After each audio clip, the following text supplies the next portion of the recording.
What is up YouTube? CIH Kai here. We're back with another video. Today I'm going to be showing you guys a deck I've used during previous weeks for our local rankings, and a week before that is our Northern Regionals tournament. I'm using a different deck, but I sold that deck for quite a while, so I didn't have the chance to make a deck profile, but it was Scareclaw Tri-Brigades, so if I bought it again I will make it a deck profile, but that is for the other time. I also made a vlog for the regionals and it is still in editing process, so make sure you guys stay tuned.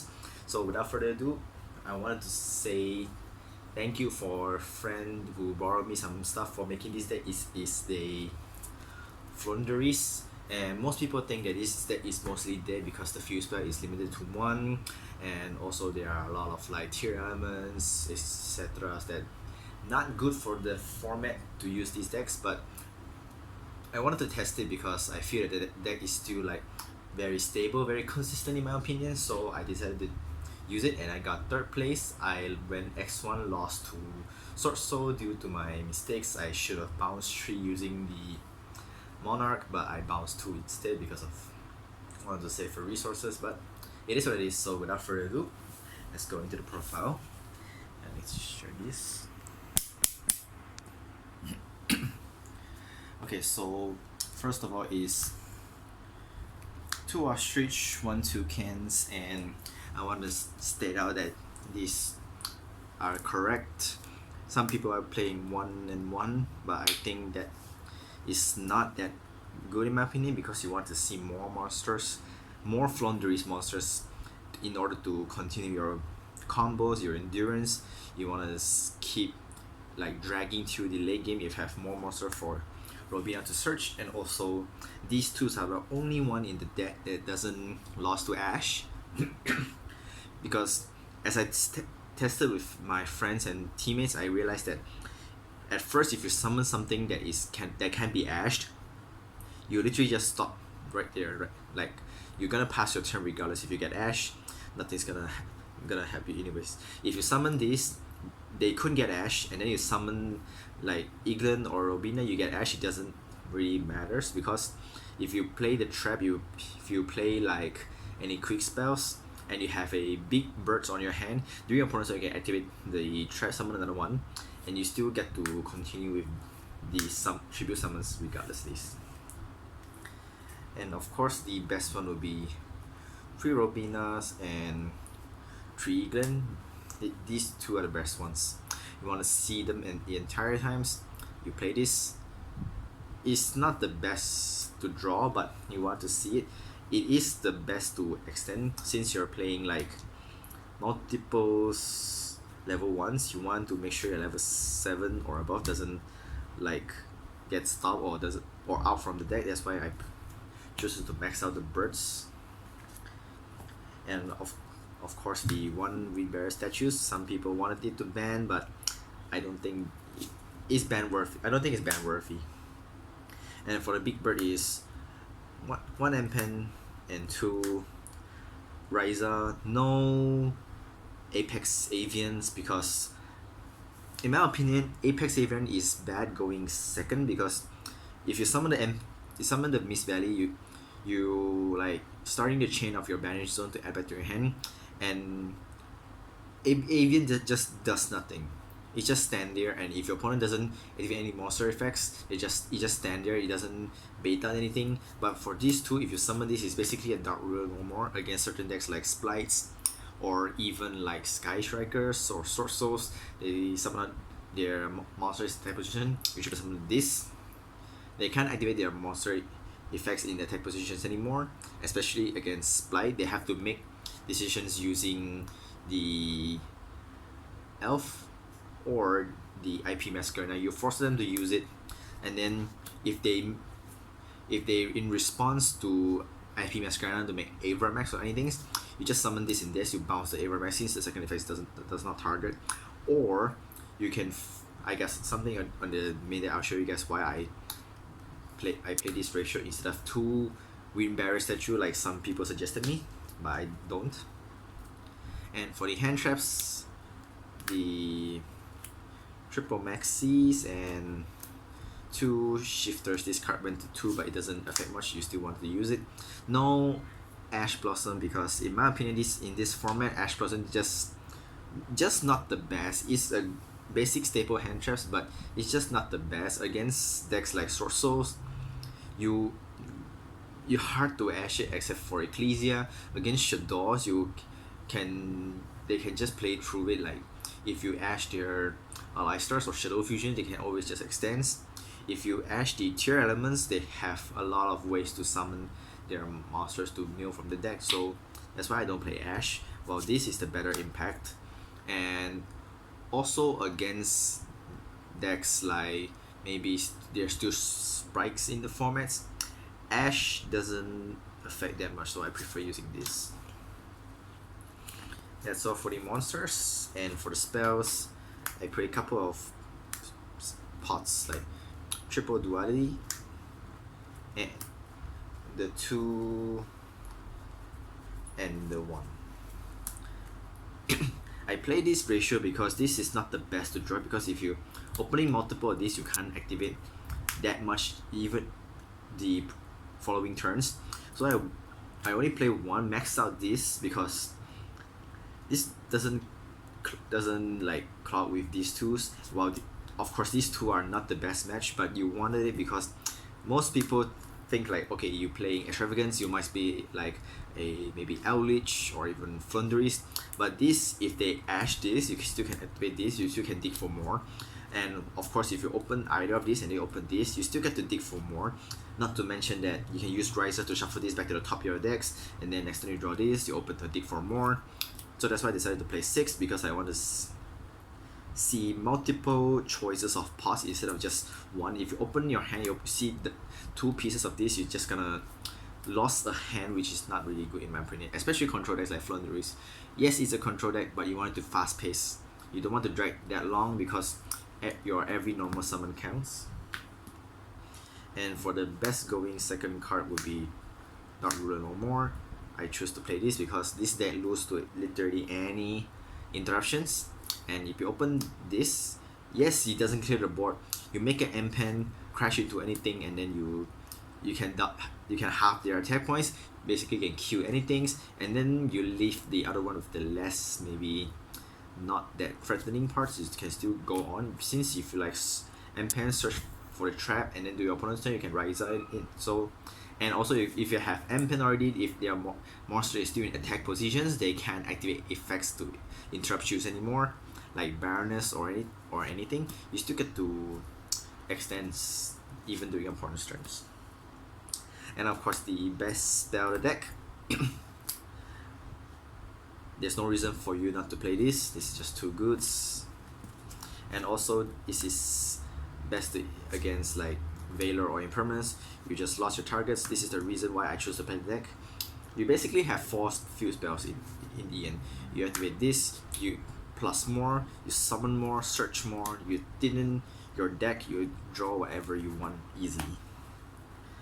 And 2 call by, I was thinking of not playing this because I play shifters, and after your shifters you don't have any graveyard for you to call by anymore, so I was in and out on this, but in the end I played it. But after post sides, this card is just out of the deck because I don't think that you need it that much. And one Terraforming, 1 Defishers, 1 Book of Moon, 1 Few Spells, 1 Traps. I played 1 because I wanted to see different varieties of one-offs. If you open this and the Floowandereeze Quick Spell is basically a god combo, because if you summon your monsters, you get Imperm, you activate this, and then you flip face out, you search again, you summon another one, and then another one. There's effects. If you get Impermed, you can always Quick Spell to banish it, and then you search for whichever you want.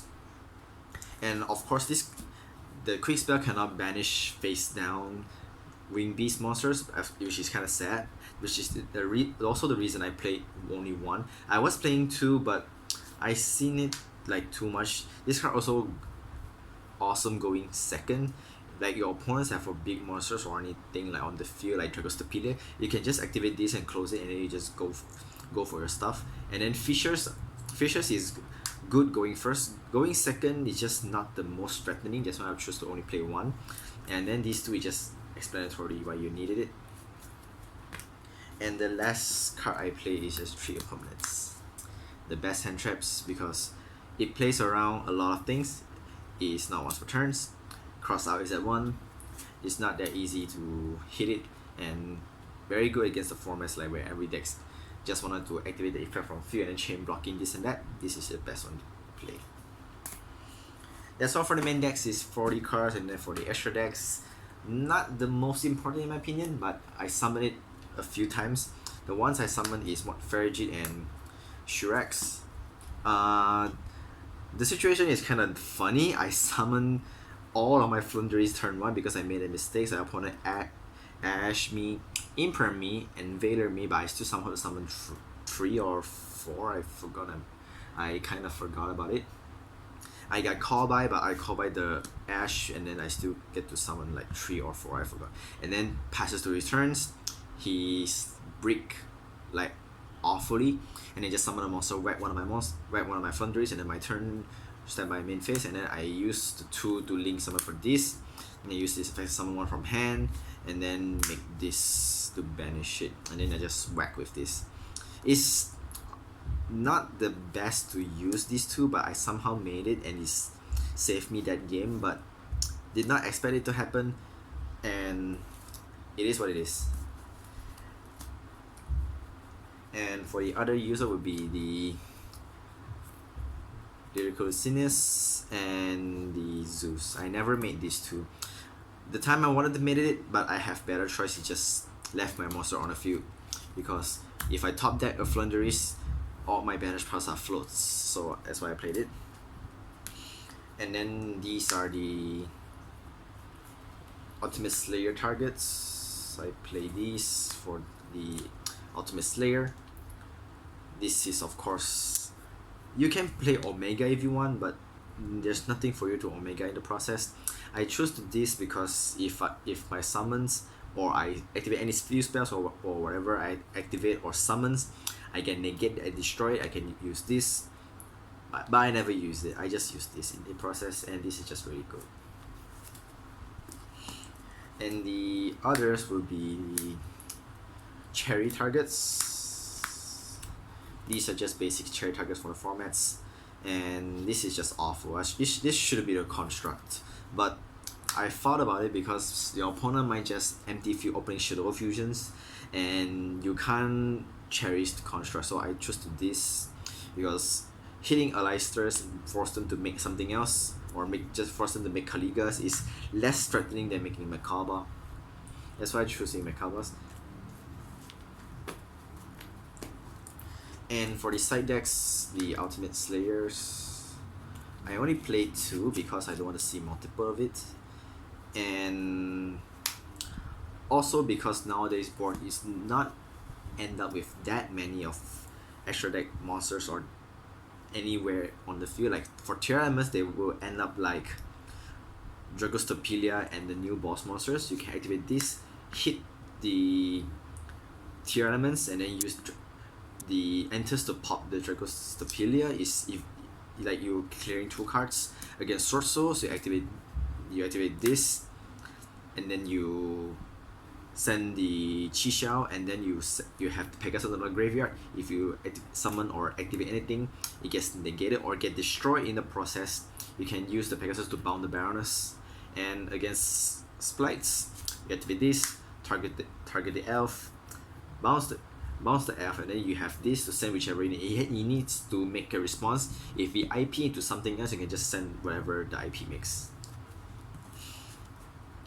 And I cited the Apex Avian for going first. Going second is not the best, that's why I decided to cite it. I once think about not putting this at all, but I never summon it, but it is I would say a nice choice putting aside, not putting the main deck, because like I said, it's awful going second, so I still decided to cite it. And 2 cherries, because cherry is not the best, because if you activate this, you discard it, you're minusing 1. If your opponent still conducts to something else, you might get interrupts and not able to play. So I decided to play 2 because of course just citing this you need to cite out the extravagance and other stuff like maybe another prosperities, but it is what it is. I played 2 not 3 because seeing multiples you don't have a literal targets. Like for short souls, after you banish the Chisha you got nothing to banish anymore. Against tier elements, after you banish the Kitalos you got nothing to banish, that's why I put 2 not 3. And for going second removal, 1 Dusters, 2 Lightning Storms, and 2 Evenly. I like the 2-2 ratio because I want to see things with different names, different varieties. Like if you activate Dark Road no more, you have this, and this. 3 choices to activate and 3 choices to draw. I'm not playing Raigeki because this is just better. You're banishing anything else, and you make your opponent force a choice. This is much more better in my opinion. And for going first is triple Solemn and 1 the Dimension Ground. I played Dimension Ground because against Floowandereeze most people were something like Lightning Storms, Dusters against my back rows, and if I don't have Solemn Judgment, if my one and only Dimension Fissures got Duster or got cleared, I leave them with nothing. They're still gonna kill me for next turn. So the Dusters, I open this, I still get to Shifters for a turn. They still have to pass me a turn unless they want to commit into something else. Otherwise, I can just continue to play during my next turn. So guys, that's it for the profile. Hope you guys enjoyed it, and if you guys got anything or any opinions, be sure to let me know down in the comments below. I'll reply every single comment as I promised before. Of course, I'll read every single one of it. And my vlog is still in editing process. It will be done within a week or 2. Hope you guys stay tuned and be sure to like and sub to the channels as always. I will see you guys next time. Take care everyone.